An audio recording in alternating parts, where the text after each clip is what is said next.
If there was a smoking gun on Epstein, why didn't the Dems who controlled the files for 4 years and had Garland and Comey in charge use it? Because they had nothing from the president. It's Operation 3.0. They did it with Steele. They did it with the 51. They stole an election with COVID. Now they're trying to set up Epstein and exploit it for their own gains with the same fakers as the last 2 times. And he said, did you see the language of this bogus supposed communication or card or something I supposedly sent to Epstein? He said, I don't talk like that. I don't think like that. They're literally making things up. He's so frustrated by it. The president is not happy at all. He posted this in response to a Wall Street Journal article saying that the Wall Street Journal and Rupert Murdoch, you probably know him from Fox News, they were warned personally, directly by President Trump that the supposed letter they printed in the article that I'll share with you by President Trump, this alleged letter from Trump to Epstein, was fake, says the president. And he told them if they print it, they will be sued. So Mr. Murdoch, who apparently was supposed to run the organization, stated, okay, we'll take care of it. Not a big deal. But obviously did not have the power to do so, and they published this crap anyways. The editor of the Wall Street Journal, called Emma Tucker, was told directly by Caroline Leavitt and by President Trump that the letter was a fake. But Emma Tucker didn't want to hear that. Instead, they're going with a false, malicious, and defamatory story anyways. President Trump will be suing the Wall Street Journal, News Corp, and Mr. Murdoch shortly. The press has to learn to be truthful and not rely on sources that probably don't even exist. President Trump has already beaten George Stephanopoulos and ABC, 60 Minutes and CBS and others, and looks forward to suing and holding accountable the once great Wall Street Journal. It has truly turned out to be a disgusting and filthy rag, and writing defamatory lies like this shows their desperation to remain relevant. If there were any truth at all on the Epstein hoax as it pertains to President Trump, this information would have been revealed by Comey, Brennan, Crooked Hillary, and other radical left lunatics years ago. And it certainly would not have sat in a file waiting for, quote, Trump to have won 3 elections. This is yet another example of fake news. And Trump posted this in the aftermath. He says, I look forward to getting Rupert Murdoch to testify in my lawsuit against him and his pile of garbage newspaper, the Wall Street Journal. He says that will be an interesting experience for Rupert, who's like 100 years old. So we'll see how he does over there. Now, we also saw Trump posted this. If there was a smoking gun on Epstein, why didn't the Dems who controlled the files for 4 years and had Garland and Comey in charge use it? Because they had nothing from the president. Now, this is the article that came down. I'll just show you what's going on. Totally ridiculous. Jeffrey Epstein's friends, and everybody's making fun of this. There's a bunch of very provocative stick figures flying around on X right now. I'll just forewarn you about that. We're not going to show them here. This is a family show. Yes, I know they're stick figure boobs, but still rated R, I think. I don't know how it works. It was Jeffrey Epstein's 50th birthday, they said. And Ghislaine Maxwell was preparing a special gift. She was making a compendium of a bunch of letters. And apparently, someone got their hands on these letters, okay? Maxwell collected letters from Trump and dozens of other Epstein associates for a 2003 birthday album, according to documents that the Wall Street Journal got. Now, pages from the leather-bound album, assembled before Epstein was first arrested, are among the documents examined by DOJ officials who investigated Epstein and Maxwell years ago, according to people who reviewed the pages. Now, it's unclear if any of the pages are part of the recent review, but the past relationship, they say sensitive. Here you go. In a letter bearing Trump's name, which was reviewed by the Journal, is body like others in the album. It contains several lines of typewritten text framed by an outline of a naked woman, which is hand-drawn with a heavy marker, with boobs and maybe nipples, I don't know. A pair of small arcs denotes the women's breasts. Oh, a giant too. And future president's signature is a squiggly Donald before her waist, mimicking pubic hair, which is revolting that Trump would do that. The letter concludes, happy birthday, and may every other day be a wonderful secret. Did Trump also say, I've got a busload of 12-year-olds for you too? Did he write that in there too? And the 8-year-olds are going to be delivered on at 5 o'clock. Signed, President Trump, future president. Make sure you save this letter for fake compromise in my future. So I never wrote a picture in my life. I don't draw pictures of women, said Trump. In an interview with the Journal on Tuesday, Trump denied writing the letter or drawing the picture. He says, this is not me. This is a fake thing. It's a fake Wall Street Journal story. He says, I never wrote a picture in my life. I don't draw pictures of women. It's not my language. It's not my words. He told the Journal he was preparing to file a lawsuit if we publish this. He says, I'm going to sue you like I did everyone else. I said, well, we don't care. We hate you. Allegations that Epstein has been abusing girls has been around forever, and now they're trying to smear Trump with this, even though it's all their people. Leslie Wexner, Reid Hoffman, they got Alan Dershowitz in here, Bill Clinton. They don't want to talk about those people though. Wexner declined to comment. Obviously he doesn't talk about anything and just escapes everything. But here's more of the note, okay, from this stupid article. It says, here's the voiceover. It says voiceover at the top of the note. Trump wrote this allegedly, according to these morons. There must be more to life than having everything. And so Donald writes this little like script like he's in theater class or something. And he's like fantasizing about this in a letter to Jeffrey Epstein. What? Donald says this, yes, I guess he wrote all this out. It's an imaginary conversation between Trump and Epstein written in the third person. Isn't it clear how the letter with Trump's signature was prepared? But inside the outline of a naked woman was a note styled as an imaginary conversation. So this was inside the body of the naked woman. And they're not posting the image. So a lot of people are recreating this based on their own artistic skill sets on X right now. And there's stick figure boobs all over the place. It's madness. Don't go on X right now. Crazy. But here's what the message says apparently. Trump wrote this in the body of a naked woman, allegedly. Donald says, yes, there is, but I won't tell you what it is. Jeffrey says, nor will I, since I also know what it is. Donald says, we have certain things in common, Jeffrey. Jeffrey says, yes, we do, come to think of it, in this fictional story. Donald says, enigmas never age. Have you noticed that? Jeffrey says, as a personal matter of fact, it was clear to me the last time I saw you. Trump says, a pal is a wonderful thing. Happy birthday, and may every day be another wonderful secret, Jeffrey. Oh, it's great. Hilarious. They could just say, and Trump said, and I'll deliver the kids at 5 o'clock. So a spokesman for Clinton referred to the other statement, says Clinton cut off ties with him a long time ago. He wasn't getting massages at airports or anything. And so Trump furious about that letter, obviously, as you can see. And the rest of the article comes back down, just kind of talking about rehashing a lot of the same old stuff. But what's so curious about this, now take a look at this article and who it was written by. Okay, so we got this person, Khadija Safdar. Okay, but this guy's interesting. Joe Palazzolo is one of the authors of this dumb article. And look what we got over here. Susan Crabtree posted this. Says, here's the scoop around this letter, right? The Wall Street Journal reporter who broke the blockbuster story, alleging letter Trump wrote to Epstein for his 50th birthday included a naked woman with stick figure boobies, worked for Maine Justice. His only prior reporting experience was listed in his bio. Okay, so this is Joe Palazzolo, and he's over there, Wall Street Journal. And here's what is in his bio. He's a Pulitzer Prize winning reporter on the investigations team at the Wall Street Journal. His work has uncovered abuses of power in boardrooms, conflicts of interest in the judiciary, and bribes, blah, blah. Joe joined the Journal from the trade publication called Maine Justice. Okay, it's not like the Justice Department, it's just a newspaper, where he covered the Justice Department. Before moving to the investigations team, he reported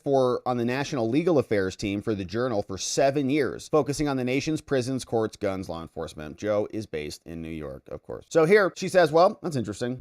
You know, Maine Justice, what is that entity? Oh, that was the organization that was run by Glenn Simpson's wife. Oh yeah, and who is Glenn Simpson? He's the guy that funded Fusion GPS, which was connected to the Steele dossier. Fusion GPS, remember, was funded. Fusion GPS was like a private third-party contractor that the law firm hired. Perkins Coie hired Fusion, and Perkins Coie at the time was Mark Elias and Michael Sussman. Yeah. And so all of it is emanating from the same bucket of hoaxsters to produce the Steele dossier at the center of the Russian hoax against Trump, right? And we were contemplating this yesterday. It might sound crazy to think that they're making up Epstein stuff and seeding the file inappropriately. It's the same people. Okay, first of all, they've already done it before. They did it in 2016 with this fake Steele crap, and then they did it again in 2020 with the 51 laptop letter from the so-called CIA idiots. And now they're doing it again. It's the same people from the same institutions, from Maine Justice. They created the Steele hoax. Now they're creating this hoax. Both Glenn Simpson and his wife, Mary Jacoby, worked in and for the Wall Street Journal before launching their own enterprise. It's one big, disgusting, incestuous bucket of gross. Trump is now suing the Wall Street Journal over the blockbuster letter story, arguing that it's bogus and they never showed him it so he could comment, which I think it's kind of inconsistent because then he said he just posted that we did deny that it was a real thing. And that's who it is. Okay, so it's the same people, it's the same entities. And I think we also saw this from Natalie Winters. She found the same thing. Shout out to Natalie Winters. Says, wow, the Wall Street Journal reporter story here. Guess what else this guy wrote? You know what else he wrote about and covered? Stormy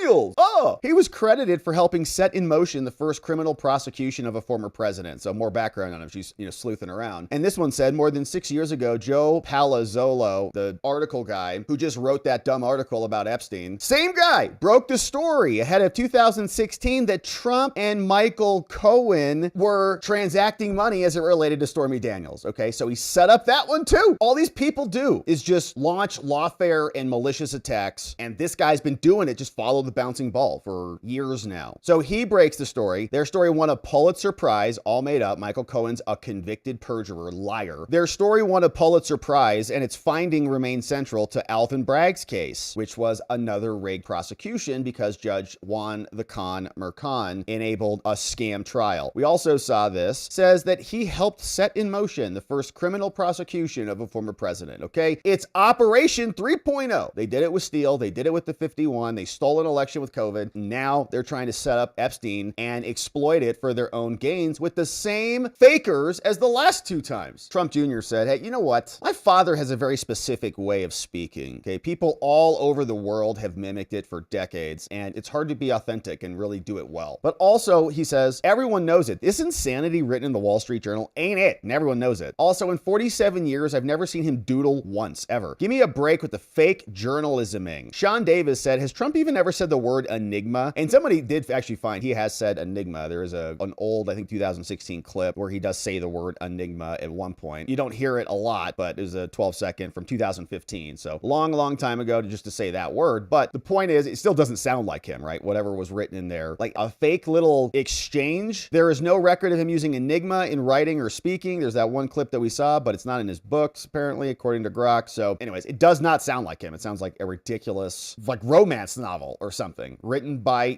for trashy dumpster bin books. So Trump, of course, is not happy about that, as you could imagine. And Tim Burchett, and there's a lot of reaction to this, says, seriously, how does the Wall Street Journal sit on a letter about Trump for 10 years and then decide now is the time to bring it up? Well, we know why. It's because this is their new hoax. This is their new attack. And Trump is being defended, of course, by Mike Johnson, Speaker of the House, who was asked about this yesterday. The president and I talked about that ridiculous allegation this morning. He said it's patently absurd. He's never drawn such a picture. He's never thought of drawing such a picture. And he said, did you see the language of this bogus supposed communication or card or something I supposedly sent to Epstein? He said, I don't talk like that. I don't think like that. They're literally making things up. He's so frustrated by it. And he's going to wind up, I think, suing some of the media outlets that have put all this out there because they informed them that it was totally contrived. So, look, the president is the most maligned and attacked political figure in the history of American politics. There's no question about it. But he's also the most resilient. And you see at the same time, his approval ratings are skyrocketing. CNN had a story, I think, a day or two ago. We covered it. 90% approval rating. There's never been a president that high. Yeah, baby. So just keep this train on the tracks. We're going to keep on winning here. And Trump is also now asking Pam Bondi to release the grand jury transcripts. Of course, subject to court approval. Pam Bondi, the AG, shared this yesterday, and this seems like nice progress, I'll say. Says, hey, from the president, Trump posted this on Truth, said, based on the ridiculous amount of publicity given to Jeffrey Epstein, I have asked Attorney General Pam Bondi to produce any and all pertinent grand jury testimony subject to court approval. This scam perpetuated by the Democrats should end now. From the president. And so Pam Bondi came back out and said, you know what? Perfect. We're ready to move the court tomorrow to unseal the grand jury transcripts. And so we'll wait for those documents to get filed. Of course, a lot of this is going to be subject to court approval. We'll see what the courts do. Got my doubts about whether they'll release anything or not. But this is very curious, right? And this reversal in at least this limited fashion, I still think there's a whole other, universe of evidence, right? There's a bunch of evidence that never got even submitted to the grand jury ever, or was even talked about in grand jury testimony because it was just not necessary at the time. Okay, all these other co-conspirators. So for example, Epstein in his 2019 indictment, which we read through here recently, we saw that he was charged with conspiracy. There were many allegations of many other people who were involved in him, and different employees, people trafficking the people into his world and all the things. And that means there's a bunch of other evidence that never made it into the specific charging process for those other people since they weren't charged. So we want to know all of that. We also got this from Representative Luna. She said, while others were were busy stabbing President Trump in the back. We were working overtime behind the scenes in the Oval Office. This photo was taken earlier today, and no, it's not a coincidence. This is 4D chess, not checkers. Welcome to the big leagues. Enjoy phase 3. Bondi is unsealing grand jury testimony, if the judges do. And there's much more to come. This is the most transparent administration in U.S. history. So Luna, the president, and that dude in the Oval Office saying more is going to be revealed. But Trump is suing the Murdochs, and this was an interesting clip that is resurfacing